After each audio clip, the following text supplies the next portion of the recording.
पति पत्नी में 1 अक्टूबर का झगड़ा था।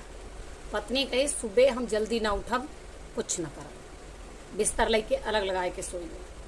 पतिदेव कहें तू टेंशन न ले, हम सब निपटाए ले, तू अपने ऊपर ज़्यादा ओवर कॉन्फिडेंस बना रहा कर, ज़्यादा तुम्हारी जरूरत ना पड़ा।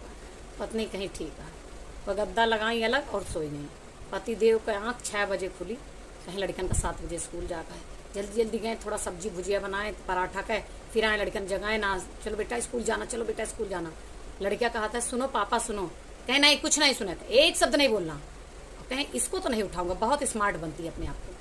तुरंत जल्दी जल्दी जबरदस्ती लड़के कहा था पापा सुन तो लो, कहें जबान नहीं निकलनी चाहिए, कहें पापा सुन लो, कहें जबान नहीं निकलनी चाहिए। अब पूरा कपड़ा लत्ता पहराए ले, बैग टांगे लागे तो पत्नी से ना रहा कुड़ी गई। कहीं कहाँ लेके जाता है, आज 2 अक्टूबर आए, पूरी दुनिया में छुट्टी है, तब वो तो ले चला जाता लड़कन का। पतिदेव